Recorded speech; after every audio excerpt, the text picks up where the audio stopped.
welcome to the NILECAST on Westnile television, where we give you the daily news bulletins of the day, every day from 7 p.m. to 8 p.m. My name is Okumuringa Christine. Before we dive into any of the stories, let's first have a look at the news making headlines. In the headlines tonight, Onduparaka Stadium saga resolved in Arua City.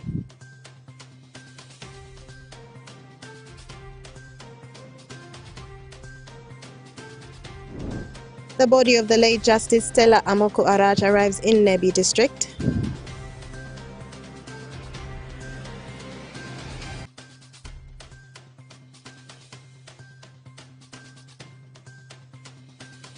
And the Faster Choli Sub-Region Secondary School Athletics Championship in Gulu City. This and more in the NILECAST News Bulletin.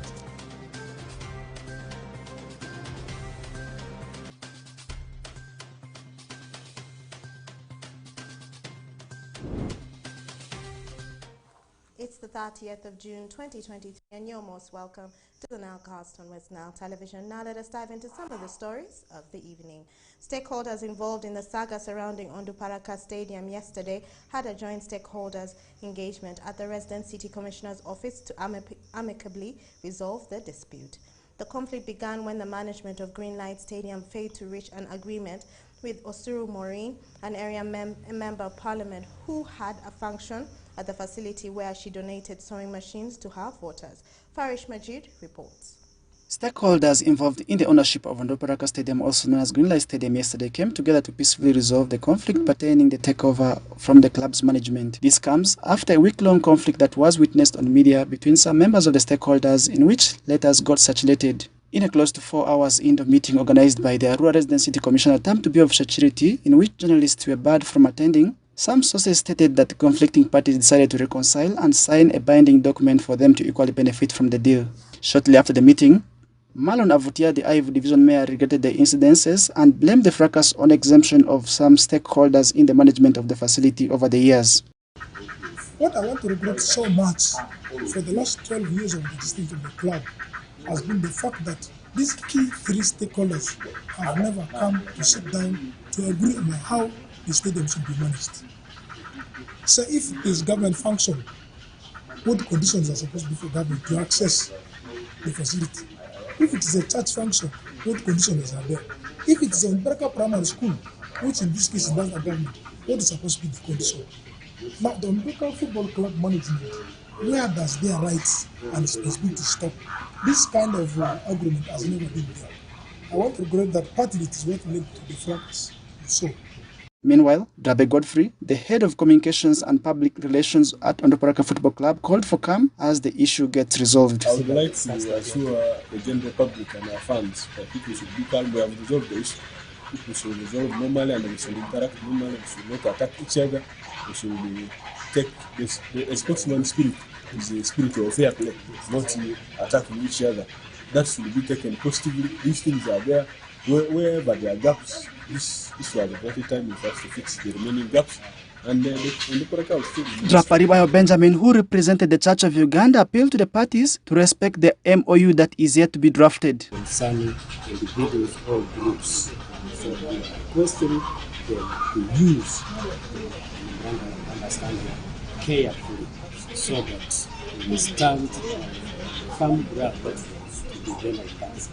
Osoro Maureen, the woman member of parliament Arua City, urged the people of West Nile to support their own home clubs. You know, I don't have any intentions to come to my club. That's it. I have no interest.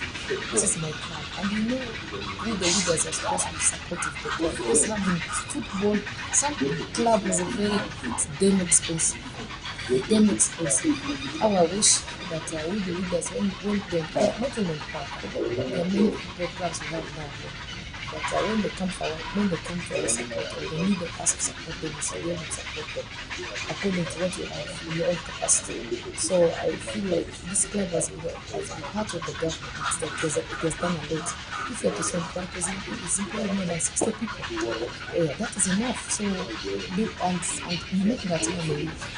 look at the club itself, typically it's a youth. So we look forward to working together with them in the future. And even now, let's continue supporting our clubs in Westnile, not only Academy, but all the clubs that exist in Westnile. We should offer, even if you don't have money, but what you can support them at your own level, you don't suppose directly. So the people of Korea City and the Westerners, we should be united as well, because football is something, sports is something that unites us. Without sports, we are doomed. As per the result of the meeting, it was agreed that the club remains in charge of the facility as the parties await to sign a memorandum of understanding in 2 weeks' time. Farish Majid, Westnile TV NILECAST. And more in our stories for the evening. The former court judge, late Stella Arach Amoko's body arrived in Nebi district awaiting burial set for the 30th of June 2023.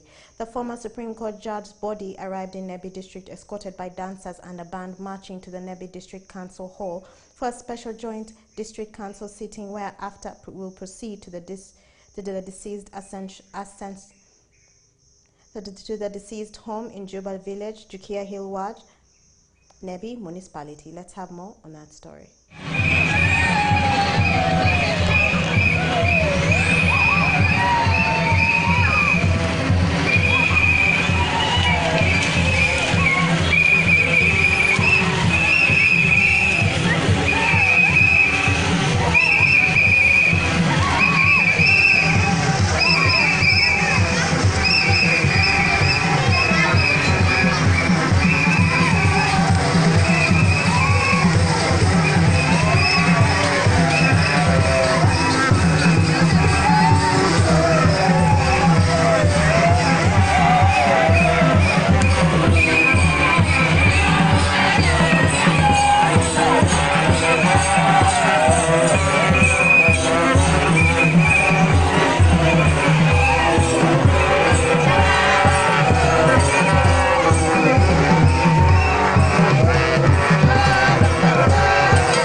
And more in our stories for the evening. Moyo Town Council held a State of Affairs address to deliberate on a number of issues affecting the Town Council, such as early morning drunkenness, non-functioning street lights, and Witch Doctor Act adverts on the streets. The address that was held at the Town Council Hall was attended by the sub-county councillors, technocrats, and some members of the public and press. Okumu Dominic from Ajumani reports more. Moyo Town Council holds the State of the Affairs address to ascertain the performance of the Town Council. The sub-county State of Affairs started by a normal council meeting that deliberated on a number of issues affecting the Town Council, such as early morning drunkenness being registered in parts of the Town Council, complaint on some street lights not functioning, and issues of witch doctors displaying their adverts in the streets of the Town Council, even after they are being warned against such acts, among others.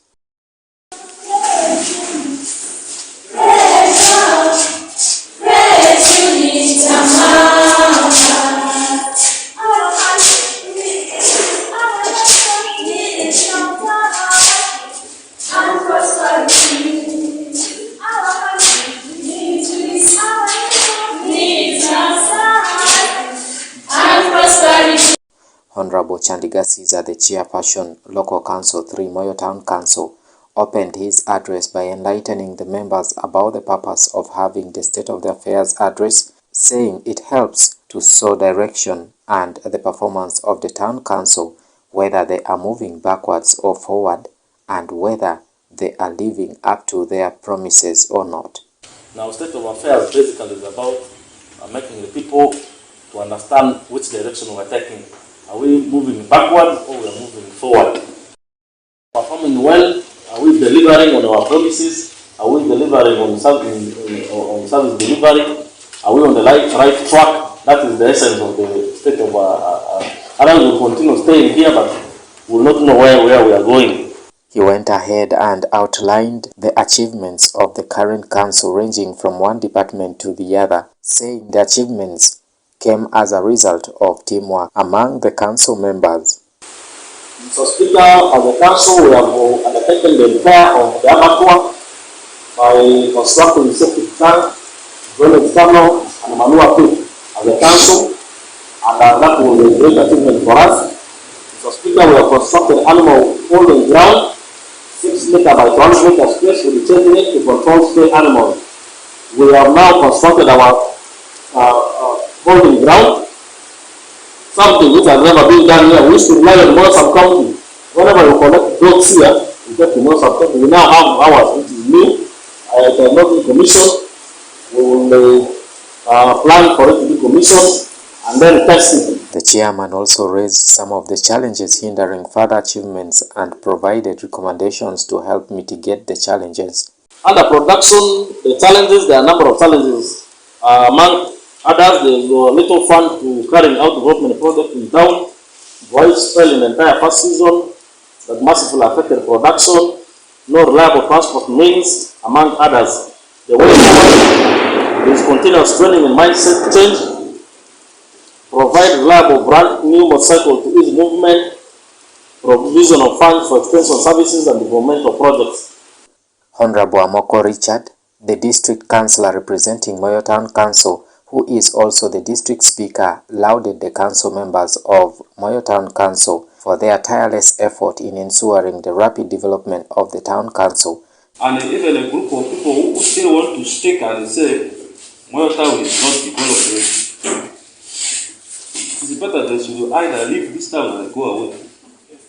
Because this town is not like one way to go. So I commend all of you for the hard work, for really also the technical team listening to the political side of driving their mission. Because in the political side they can bring the ideas, but our brothers on the other side, if they don't implement, it shall fail. So it is now thinking, we need to think more and more. This is the second time the state of the affairs for the sub-county has been held, with the first one dated back last year. The councillors used the state of the affairs address as a yardstick to measure their strengths and weaknesses. The address that was held at the town council hall was attended by the sub-county councillors, technocrats, some members of the public, and the press. For Westnile TV News, I'm Dominic Antonio Kumo reporting from Moyo.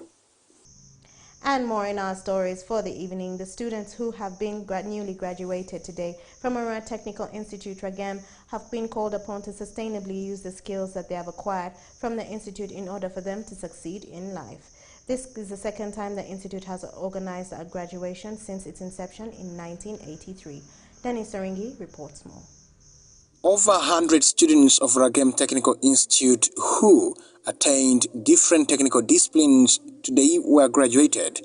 Speaking during the graduation ceremony organized at the institute, the principal, Francis Omo, says it is the second time the institute is organizing graduation. The institution was established in 1989, and 30 years we held our first graduation last year. We graduated over 5,680 graduates. Principal didn't underscore the contribution made by the security officers who helped the institute in managing the indisciplined cases that the institute was registering. We started the institution with a lot of battle with these young people you see. And that is why we had to work very closely with my friend, the DPC Aigo Division. Unfortunately, we did not enroll any with the Commissioner of Prisons.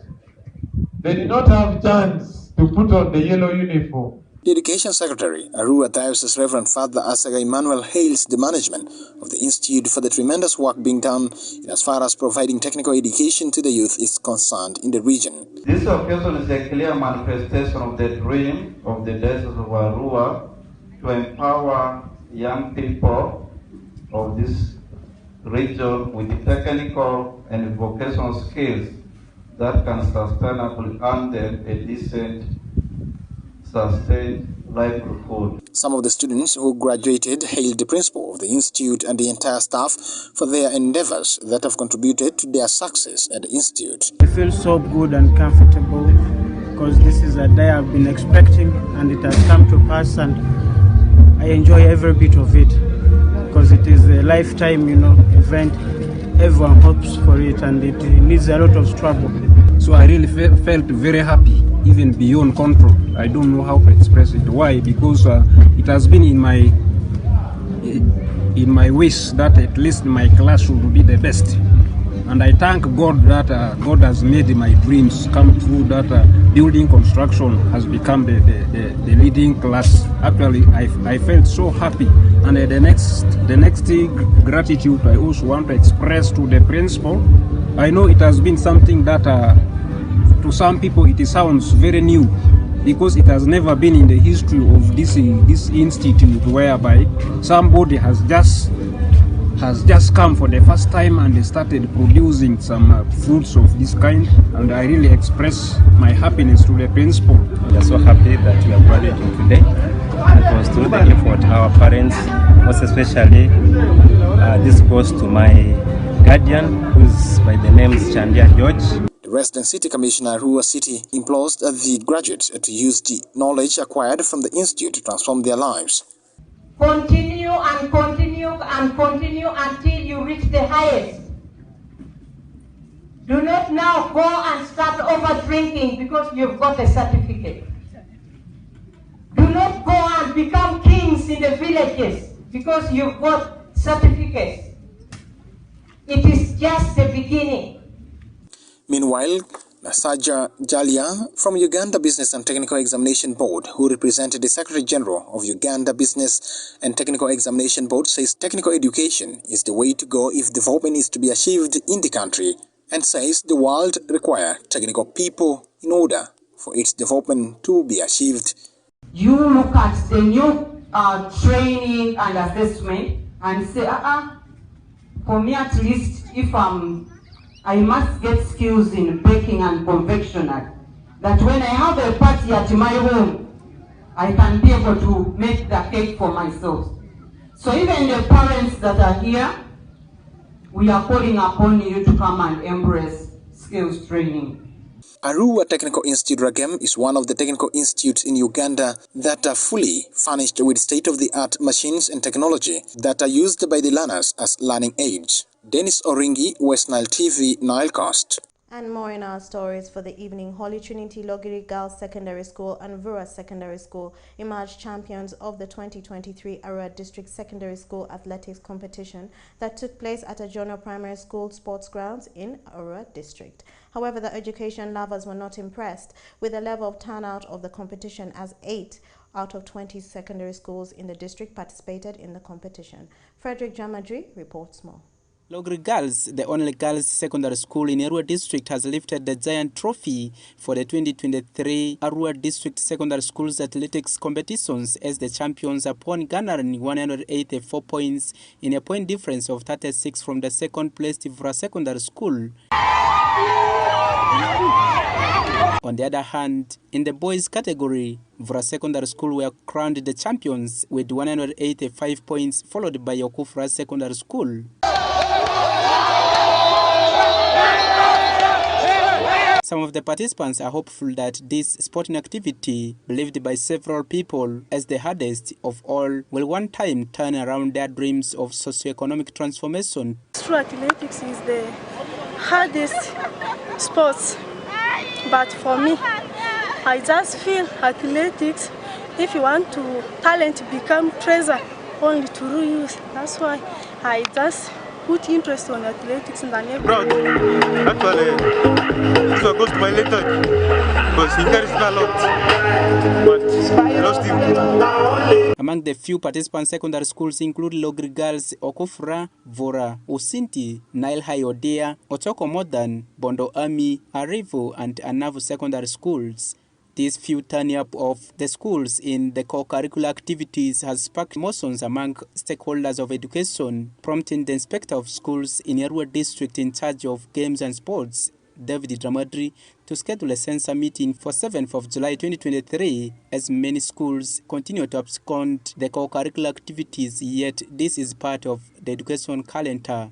The race that commenced on 27th for 3 days presented only 8 schools in participation out of 20, and this was flavored with various activities including talent show.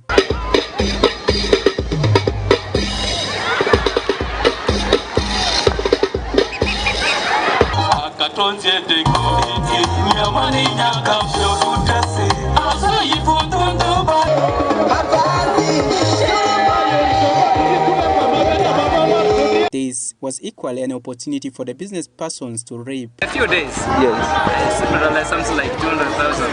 Okay.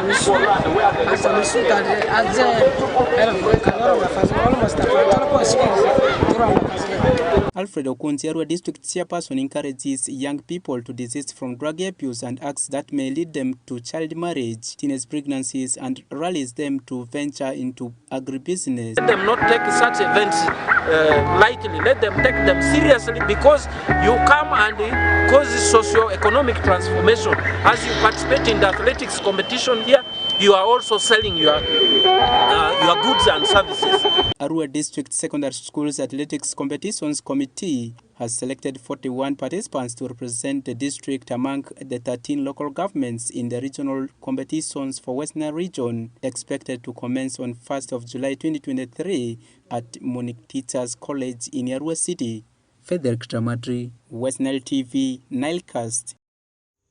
And to end our NILECAST for the evening, the Acholi Sub-Region Secondary School Athletics Competition commenced yesterday on the 20th of June 2023 with only 7 districts out of the 8 participating in the games. Stephen Okello reports more. War Memorial Stadium, where Acholi today commenced its first secondary school athletics championship. And inside the pitch, 7 districts out of 8 are participating. It is my district which has not reported. The reasons we are not aware, we have not got any official communication from them, but they seem to be having challenges of finance. But I'm happy that we have all the 8 districts here present. According to court, the district who have failed to report in this competition will face disciplinary committee. Definitely, if you don't report for an event, there's a penalty. Either they may not participate in the events next year at this level, or they will be charged to pay. So it depends. However, the host, Robert Okot, the city sport officer, Gulu, commends the discipline being exhibited by the athletes and the fans in the first day. Let us turn our guns to watch long jump, turn your gun to watch shot put, and the girls are yet to finalize high jump. Right now, when you have just entered Special War Memorial Stadium, it is the first time Acholi Sub-Region is organizing a secondary school athletic championship at regional level. This came following a drastic decline in participation at national level. Stephen Okello for Westnile Television, NILECAST. And with that story, viewer, we've come to the end of the NILECAST on Westnile Television. Thank you for being with us from the beginning of the NILECAST to the end of the NILECAST, only on Westnile Television. Please stay tuned to the rest of the subsequent programs that may follow. My name is Okumuringa Christine. Have a good evening.